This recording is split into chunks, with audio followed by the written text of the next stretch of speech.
बिस्मिल्लाहिर्रहमानिर्रहीम। अस्सलाम वालेकुम students, I am your science teacher from the reader school Hafizabad. आज हम क्लास 4 का यूनिट नंबर 3 स्टार्ट करते हैं। So our topic is digestion. Digestion क्या है? खुराक के हज़म होने के अमल को डाइजेशन बोलते हैं, यानी निज़ाम इंहज़ाम को डाइजेशन बोलते हैं। फूड कैसे डाइजेस्ट होती है, इस यूनिट में हम डिफरेंट स्टेजेस पढ़ेंगे, डिफरेंट स्टेप्स पढ़ेंगे कि फ़ूड कैसे डाइजेस्ट होती है। पहला स्टेप माउथ से स्टार्ट होता है। जब हम खुराक अपने माउथ में रखते हैं, अपने मुंह में नवाला लेते हैं, तो वहाँ से ही डाइजेशन का प्रोसेस शुरू हो जाता है।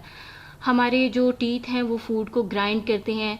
हमारे मुंह में जो सलाइवा होता है वो फूड को सॉफ्ट करता है। हमारी टंग जो होती है वो फूड को पुश करके फूड पाइप की तरफ लेके जाती है। सो हमारी डाइजेशन जो है वो हमारे माउथ से स्टार्ट हो जाती है। उसके बाद फूड पाइप से स्टमक में लार्ज इंटेस्टाइन, स्मॉल इंटेस्टाइन, ये डाइजेशन का प्रोसेस है। इस यूनिट में हम डिफरेंट स्टेप्स को डिस्कस करेंगे। Digestion. In order to work properly the systems of your body need food. हमारी बॉडी को प्रॉपर वर्क करने के लिए फूड की ज़रूरत होती है, क्योंकि फूड हमारी बॉडी को एनर्जी प्रोवाइड करती है। The food you eat can not go straight to the part of your body. जो फूड हम लेते हैं वो सीधी हमारी बॉडी पार्ट्स में नहीं जाती, वो डिफरेंट स्टेप्स में से गुजर के जाती है। It has to be broken down into substances which can be absorb. वो छोटे छोटे पीसीज में कन्वर्ट होकर हमारे बॉडी में जाती है, जहाँ पे एनर्जी वो प्रोवाइड करती है। To do this it has go through several stages. तो ये डिफरेंट स्टेजेस में से गुजरती है। पहला स्टेप जो है वो हमारा माउथ होता है। तो माउथ में हमारे टीथ होते हैं। टीथ के अलावा टंग का भी रोल होता है, सलाइवा का भी रोल होता है। तो टीथ जो है वो फूड को ग्राइंड करते हैं। इंसीजर्स होते हैं, ये जो फ्रंट वाले टीथ होते हैं उनको इंसीजर्स बोलते हैं, वो फूड को कटिंग के तौर पे काम करते हैं। उसके साथ कैनाइन होते हैं। कैनाइन जो है वो फूड को टीयर करते हैं। A baby with no teeth, जब बच्चा छोटा होता है या न्यू बॉर्न बेबी होता है तो उसके मुंह में टीथ नहीं होते, वो लिक्विड यूज़ कर सकता है, सॉलिड फूड का इस्तेमाल नहीं कर सकता। फिर जब बच्चा ग्रो करता है, वो तकरीबन 3 साल के करीब पहुंचता है, तो उसके मिल्की टीथ आ जाते हैं। फिर वो खाना पीना शुरू कर देता है। उसके बाद स्टेप होता है परमानेंट टीथ का। जब वो 6 ईयर्स के करीब होता है तो उसके परमानेंट टीथ आ जाते हैं, फिर वो सॉलिड चीज़ें इस्तेमाल कर सकता है। हम पढ़ते हैं teeth. A baby is born without teeth. बच्चा जो है वो टीथ के बगैर पैदा होता है। Teeth only begin to grow after the baby is a few months old. When a baby is born it can not chew solid food, it can only feed on milk and other liquids. जब छोटा बच्चा होता है तो वो सिर्फ liquid इस्तेमाल कर सकता है, वो सॉलिड फूड का इस्तेमाल नहीं करता, क्योंकि उसके मुंह में टीथ नहीं होते। When it grows a little older, a baby needs teeth to eat solid food. जब वो कुछ बड़ा होता है तो उसको solid food लेने के लिए टीथ की ज़रूरत होती है। At the age of about 3, a child has a set of 20 teeth. These teeth are called baby teeth और milky teeth. जब वो 3 years का होता है तो उसका जो टीथ का सेट होता है उसको हम मिल्की टीथ बोलते हैं या बेबी टीथ बोलते हैं। नेक्स्ट स्टेप में क्या होता है? At the age of 6 the milk teeth start to fall out and new teeth appear in the gaps. There are 32 teeths in this second set which are called permanent teeth. Milky teeth जब गिर जाते हैं तो उसके बाद permanent teeth आ जाते हैं। If they are looked after properly they will last a life time. और हमें इनको लुक आफ्टर करने की ज़रूरत होती है, क्योंकि ये हमारे साथ लाइफ टाइम चलने होते हैं। नेक्स्ट हम पढ़ते हैं टाइप्स ऑफ टीथ। टीथ की 4 टाइप्स हैं: incisors, canine, molars, premolars. Incisor जो है वो फ्रंट वाले टीथ होते हैं जो फूड को कट करने के लिए इस्तेमाल होते हैं। कैनाइन जो है वो इंसीजर्स के साथ वाले होते हैं, ये नोकीले टीथ होते हैं और ये फूड को टीयर करने के काम आते हैं। उसके बाद लास्ट वाले जो बैक साइड पे टीथ होते हैं वो मोलर्स और प्रीमोलर्स होते हैं, ये फूड को चबाने में मदद करते हैं। The teeth at the front of the mouth are used for cutting and biting food. These 8 teeth which cut food are called incisors. ये इंसीजर जो होते हैं ये फ्रंट वाले टीथ होते हैं, ये कटिंग और बाइटिंग के लिए इस्तेमाल होते हैं। जब हम किसी चीज़ का बाइट लेते हैं तो हम फ्रंट वाले टीथ से उसको बाइट करते हैं या कट करते हैं। नेक्स्ट है the pointed teeth beside your incisors are called canine teeth.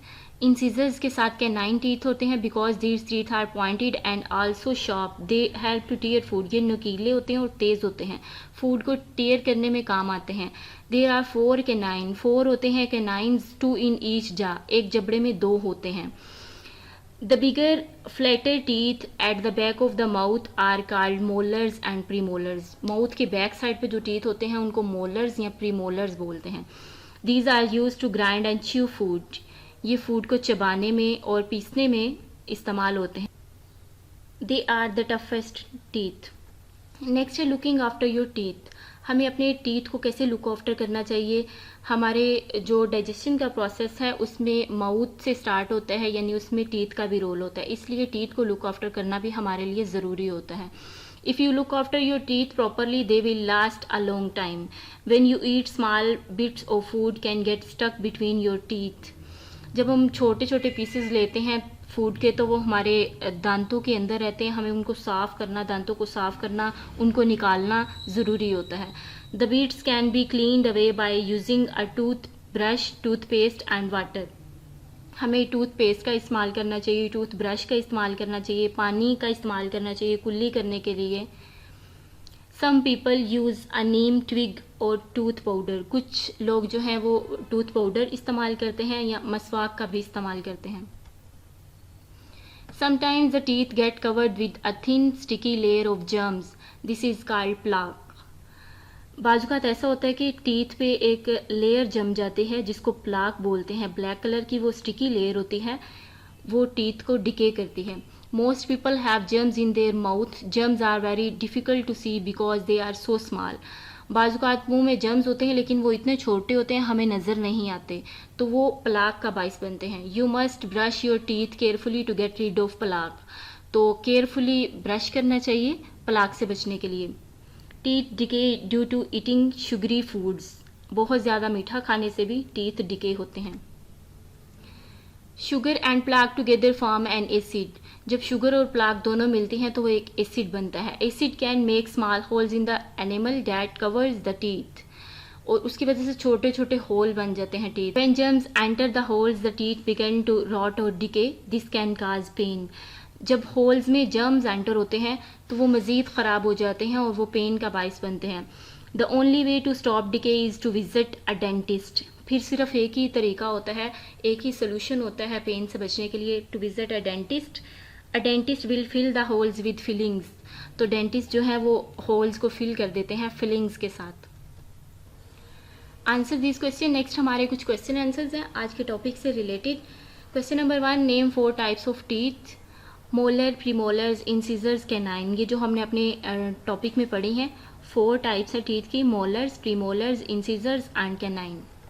Question number 3, what is saliva, how does it help in digestion, saliva क्या है और वो डाइजेशन में कैसे हेल्प करता है। जैसे कि हमने पीछे पढ़ा, सलाइवा हमारे मुंह में होता है जो फूड को सॉफ्ट करता है, हमारे मुंह में सैल्वरी ग्लैंड्स होते हैं जिससे सलाइवा प्रोड्यूस होता है। Salivary glands in the mouth produce saliva. It softens the food and starts digestion of starches. Now we have today's homework, Unit 3, digestion. Question number 1 and 3 learn. Thanks.